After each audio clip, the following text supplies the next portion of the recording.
Dorothy Must Die, Chapter 6. Now can you tell me what's going on back there? I asked when we were back on our way. She's magic mining, Indigo exclaimed, with the tone of someone explaining why the sky is blue to a toddler for the 500th time. I half understood. Maybe. Magic mining, but she's a witch. Doesn't she already have magic? Indigo gave a loud, angry snort. It's never enough. Never enough for her, and sure as hell never enough for Dorothy. They're digging holes from here to the capital and sucking it right up out of the land. Why do you think all the Munchkin country is such a dump? Oz needs magic to survive. Without it, it just dries up. So magic is like in the ground? I thought of the dark, gaping pit that had swallowed my trailer. Was that one of Glinda's excavation sites? If so, Greenpeace would have a few bones to pick with the Witch of the South if they ever made it to Oz. Yep, Indigo nodded. Well, it's everywhere, but it starts in the ground and seeps out from there. Dig it all up and take it for your royal self, though? No more magic. The end. Unhappily ever after. I'd never thought of myself as someone who was slow on the uptake, but this was all very confusing. Okay, I said eventually. Back up. You keep talking about Dorothy like she's still here, but she went back to Kansas. That's the whole point of the story. There's no place like home and all that. Really, it was the part of The Wizard of Oz that I'd never liked. Girl gets whisked away to fairyland and all she could think about is going home. Sure, she misses her Auntie Em, but you'd think her aunt would be happy for her to have gotten out of Kansas. Personally, I'd always thought Dorothy should have knocked her heels together and wished for something better than a trip back to Nowheresville. You only heard half of the story. She did go home, Indigo said. Turns out home wasn't so great after all, so Glinda brought her back here. Or at least most people think it was Glinda who brought her back. That's like how the legend goes, one way or another. When Dorothy gets here, that's when the problems all started. What do you mean? Indigo shrugged and waved her hand over the landscape. See for yourself. She was okay at first, I guess. But then they gave her a crown and made her a princess, and somewhere along the way she got a taste for magic. Pretty soon nothing was enough for her. The more she got, the more she wanted. So the magic made her go off the deep end and start digging pits? Why is Glinda even helping her? Think of it this way, Indigo said. You've got your Wicked Witch of the East. Dorothy crushes her with a house. The Witch of the West? Dorothy melts her with a bucket of water. Glinda's the Witch of the South. Notice that she's the one witch who's still standing. Glinda knows what's good for her. She knows that the worst thing you can do around here is get in Dorothy's way. What about the North? I asked. Indigo gave me a puzzled look. East, west, south? I said. What about the Witch of the North? I asked. Indigo just looked away. You ask too many questions, she said. The world had been changing color while we talked. The closer we got to the Emerald City and away from Glinda and her machine, the more the chilly blue glow of the sky melted into something sunnier and pleasant. The grass grew greener and thicker on the ground, and every now and then I noticed a few crocuses poking their heads out of the earth. I wasn't positive, but as I listened carefully, I was pretty sure I even heard a few birds singing a tentative song. On the other hand, maybe it was just the residual sound of the drill ringing in my ears. Why do the Munchkins cooperate? I asked. If it's ruining their home, it seems like they wouldn't go along with it. Indigo leveled me with a cool stare. How about you stop asking things that you'll never understand, she said. We're going to get you to the Emerald City, and we're going to find you some nice witch who will know how to send you right back to Kansas, where you and your pink hair belong. After that, we walked in silence. Every time I tried to find another avenue for conversation, she shot me a look. I thought about what she said about Dorothy. The explanation that she'd given me was barely any explanation at all. It was one thing to believe that Oz has been corrupted by someone truly evil, but Dorothy had been good once. She had fought the Wicked Witch of the West and freed Oz. How had things gone so wrong for her? Suddenly, my mother's face flashed in my head, and I remembered what it had been like for her. It hadn't happened overnight. She'd been in a lot of pain after the car accident, and at first the pills just made her happy again. In some ways, it was happier than I'd seen her since my dad had left and we'd sold the house, which made me happy too. It always wore off, though, and when it started wearing off faster and faster, she always wanted more. When she got more, she wanted more than that, and that was the end of life as we knew it.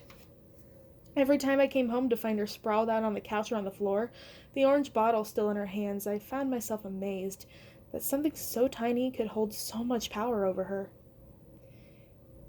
If what Indigo said was true, Dorothy had gotten a taste of magic, and when it was gone, it had left her hollow. How much magic did she have now? It wasn't a question worth asking to someone like her, or someone like my mom. It wasn't a matter of how much she had, it was how much she didn't have. All of this was making me wonder where my mom was. I hope she was okay. It felt like we were walking for hours. My feet were shooting with pain, but the sun showed no signs of waning. Although our surroundings had brightened up considerably, it was monotonous and unchanging. The novelty was wearing off. I was too bored to even be creeped out anymore. I kept waiting to come across a unicorn or a talking scarecrow or a river of lemonade or some other magical Oz thing. I would have settled for a regular tree or a river made out of water, or even maybe a monster. So far there was nothing. I have to sit, I said finally. Indigo twisted her lips and then nodded. Fine, she said, plopping herself down into a rock by the side of the road. I sat down next to her. I took Star off my shoulder and placed her on the ground, and she took the opportunity to scamper away into a patch of weeds. I knew she'd be back. How far is the city? I asked. We've been walking forever. Don't know, Indigo said. I've never been. We sat in silence. I wished I could pull my phone out just to have something to do, but my phone, along with everything else I'd ever owned, was at the bottom of the pit. If the pit even had a bottom. Instead, I found myself studying the Munchkin's tattooed arms, trying to untangle the elaborate inky swirls that were etched into him. But it was weird. The more I stared at the designs, the more they seemed to be a blur. It was like they didn't want me to understand them, like they were hiding their true meaning from me. Indigo noticed me staring, and she rolled up her t-shirt sleeves to let me take a better look. It's Oz. The real Oz, she said. I wanted to remember how it used to be, so I got it inked. They'll have to skin me if they want me to forget now.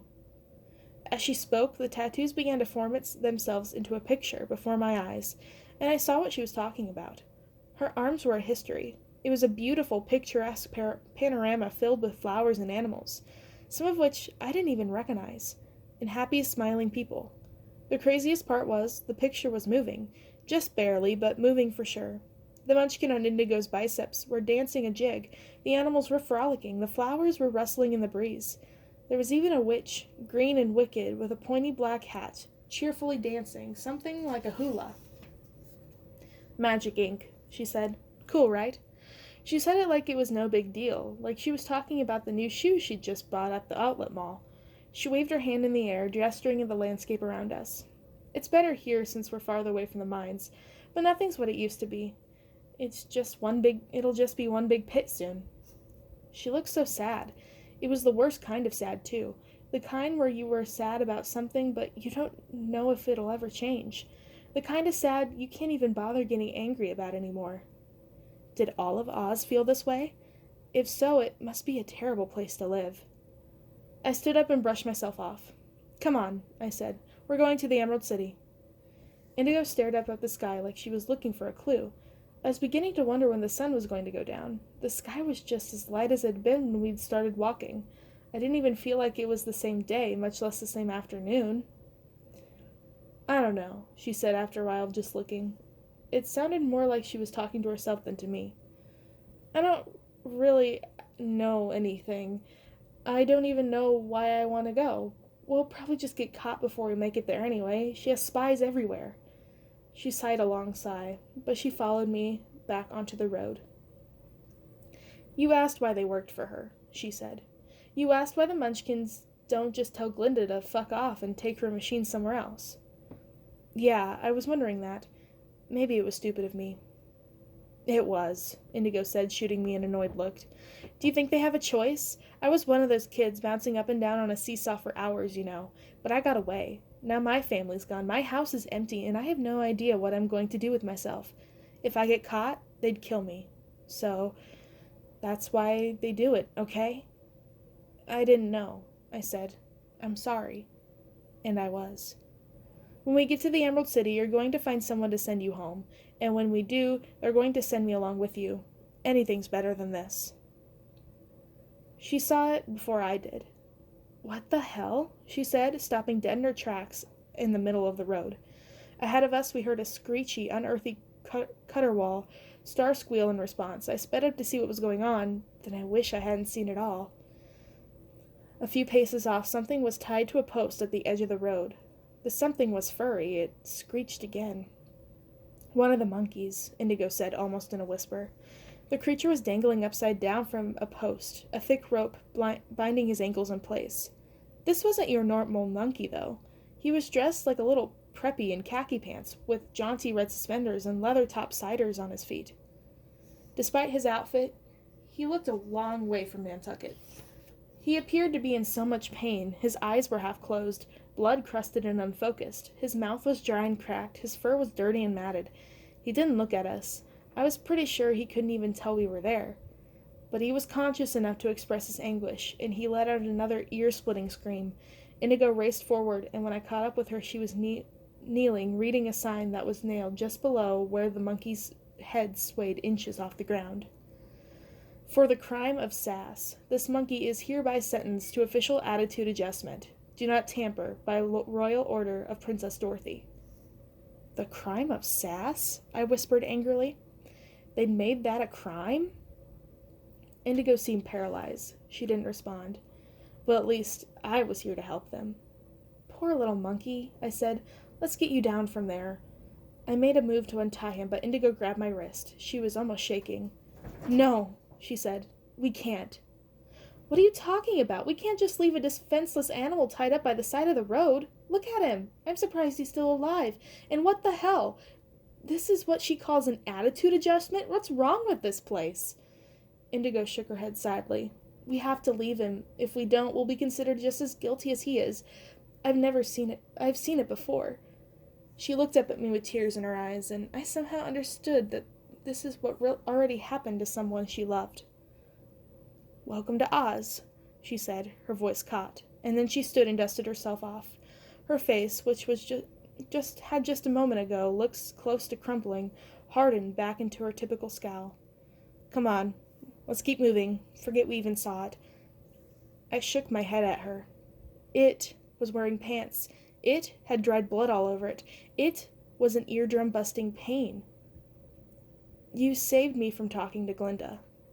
That was different. You hadn't been convicted of anything.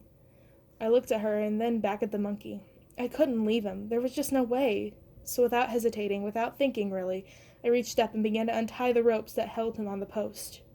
No! Indigo cried, but she didn't try to stop me. Within seconds I gotten him free, and I caught him in my arms. He was heavier than he looked, but as I laid him down carefully on the yellow bricks. I felt too rough, bald little stumps on his shoulder blades. It took me a second to realize what they were, and when I did I felt sick to my stomach. This monkey had once had wings. Shit, Indigo said, running her fingers through her hair in panic. Shit, shit, shit, shit, shit.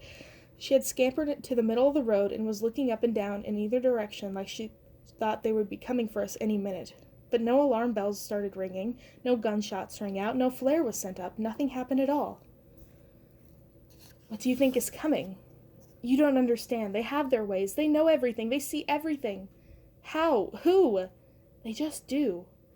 If they know everything that went down around here, we've already gotten caught. Come on, you must have some water somewhere in that giant pack of yours, right? Reluctantly, Indigo dug into her bag and came back with a canteen. She handed it to me, and I poured the water over the animal's cracked lips and waited. For a moment, his eyes fluttered open. He gurgled and sputtered for a moment before registering their presence. There you are, I said, leaning over to give him another sip. Thank you, he said in a weak, hoarse voice. Oh my God, I exclaimed, jumping back. He can talk? Of course I can talk, he croaked. Even in his weakened state, he managed to sound offended. I'm an educated monkey. My name is Ollie. Although I was still freaked out, I bent down to help him sit up. My fingers brushed against the jagged, stumpy nubbins poking out of his shoulder blades. Don't mind those, he exclaimed, seeing the look of confusion on my face. That's just where my wings used to be, before I cut them off.